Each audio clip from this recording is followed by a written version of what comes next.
Sabi ko. Hindi na po kayo. So po kayo makita. Ito.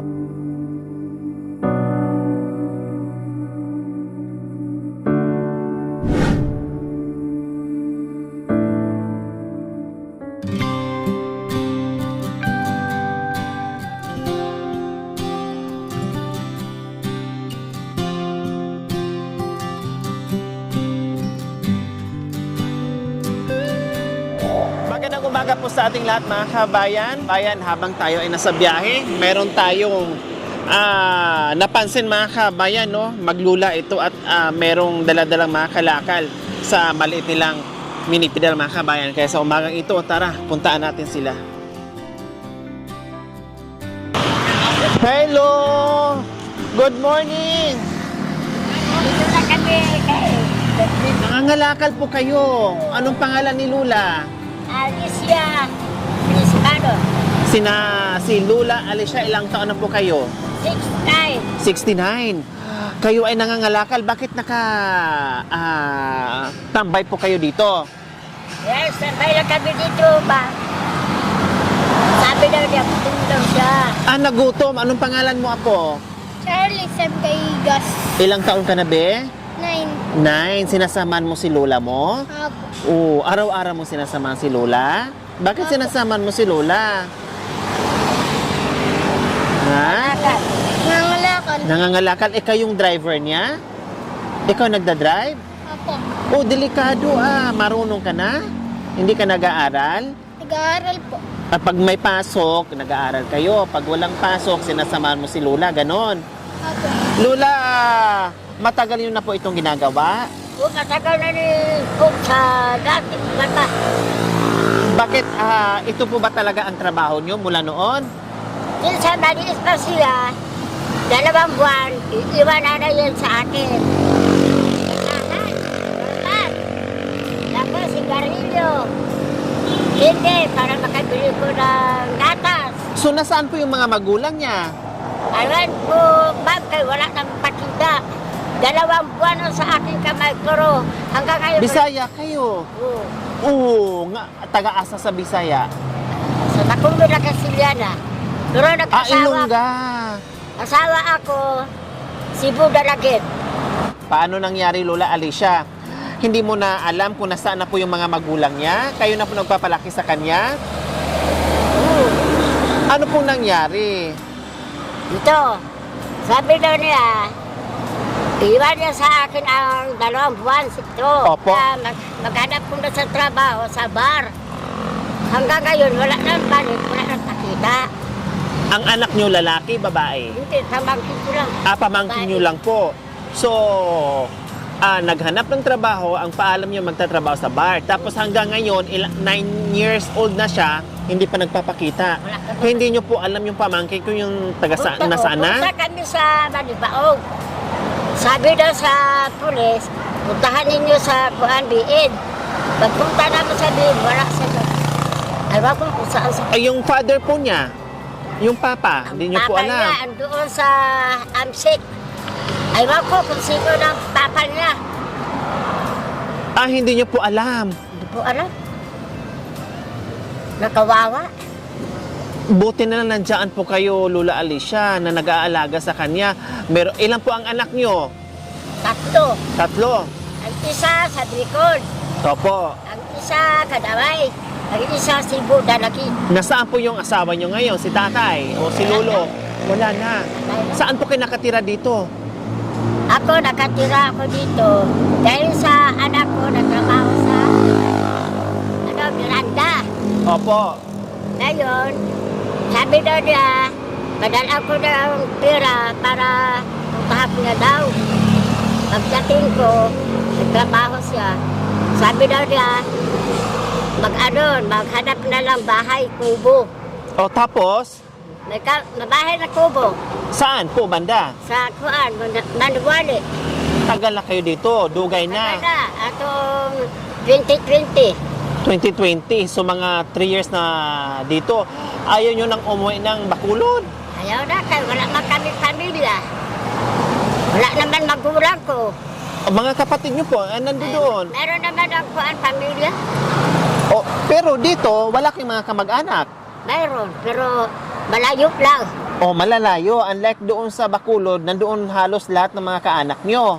Oo, pero hindi man na sila makatulong. Ma'am, kay mahirap eh. Mahirap din. Mas gusto nyo Magkaano dito, sa, ang tubo, guna.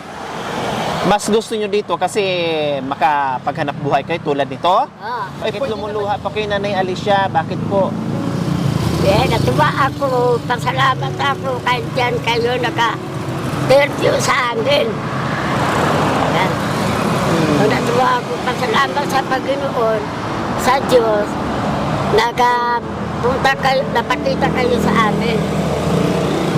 Para makaano lang kami sa inyo, o katulong, tulong, galing sa Diyos sa bahay.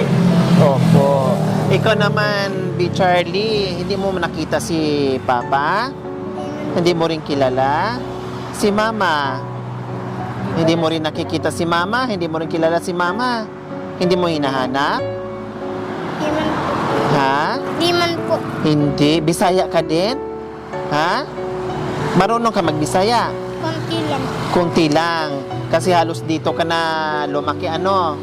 Okay, so ayan po si Nanay Alicia, mga kabayan, no? Talagang habang tinatanong natin, in-interview natin, hindi napipigilan yung luha. Talagang siya, siguro sa buhay, mga kabayan, pero ganun pa man po, no, ay swerte pa rin itong bata na iniwan dito sa kanyang pamangkin na nagpaalam ng po, mga kabayan, 2 months old, no, nagpaalam lang na magtatrabaho at hanggang ngayon ay hindi na bumalik. So hindi rin kilala ni Nanay Alicia kung sino ang tatay nito. Hindi na, wala na silang contact doon sa pamangkin ni Nanay Alicia na nanay nitong bata. So ganito lang po, mga kabayan, nasa taga-probinsya po sila, Bacolod, no, kababayan ko. At dito na po naninirahan sa Pampanga, mga kabayan. So, ito po yung sinapit ni Nanay Alicia dito, no? Nangangalakal na kahit papaano ay meron silang pang-araw-araw. Minsan meron pa nagbibigay sa kanila ng pagkain. So ayan po, sa umagang ito ay makakatanggap po sila ng biyaya mula sa... Ayan po, Nanay Alicia, may bigas na kayo. Salamat Meron ng sa Diyos. assorted groceries, isang tray na itlog, at syempre hindi lang yan, meron ka pang... Salamat sa Diyos. Kaluwian mo sila, bigyan mo sila ng grasya. Habang buhay mo na Diyos sa Ama, palagi ko lang pagdasal, ma'am, siya din akong asahan. Tama po kayo, Nanay. Wala tayong ibang sandalan, kundi ang Panginoon lamang, Nanay Alicia. Di ba po? Huwag po kayong mawala ng pag-asa, no? Hindi kayo nag-iisa, no? Nandito yung apo nyo na napakabait, na laging nakasubaybay sa iyo, no?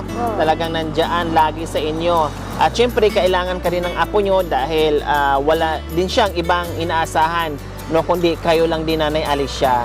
Salamat sa inyo, sa Diyos sa Ama. Ayan. Walang anuman po. So, ayan po, mga kabayan. Maraming salamat po sa walang Salamat sawang sa pagmamahal. Sa Diyos sa Mami Ama. Morna and Pops Don from Texas, USA, na taga Bugalyon, Pangasinan. Maraming salamat po sa inyong ginituang puso. Nawa ipagpalain po tayo ng Panginoong Diyos araw-araw. Nawa ibigyan po tayo ng kalakasan ng katawan sa araw-araw. Nawa ibigyan po tayo ng mahabang buhay pang sa ganon. Marami pa tayong matulungan na gaya nila. So, mga Mama Munak, anong sabihin mo kay Mama? Sabihin mo. Uwi na po kayo. So po kayo makita. Po ako, malaki na po ako. Hanap po namin. Ayan. Lola, Alicia, mensahe niyo po sa mga magulang niya, sa nanay niya. Doon na rin. Kung nakadugo ka man, sana magdalaw ka dito. Ang iyong anak, malaki na. Nag-iwan mo ang 2 buwan ang bata doon sa kukamot. Tapos, wala na ka mapakita, wala na ka nagbigay o gatas, wala na ka nagbigay o pampers, ako lang. Pagkasakit sa imo, ako lang. Ang imong anak, natamblay, ako lang gidala sa ospital. Ako anak, walay mag-anak na nagtulong sa ako anak. Naghahanap buhay para makakaon siya o gatas, pampers. Mura na ang akong ipangalo, pakita ka mo sa inyong anak. Magang salamat sa Panginoon sa Diyos Ama. Si ihang tatay, nanay. Tatay niya, wala. May asawa siya para wala may trabaho dahil. Amag? Walay trabaho? Ha? May asawang uban? O, may asawa na siya.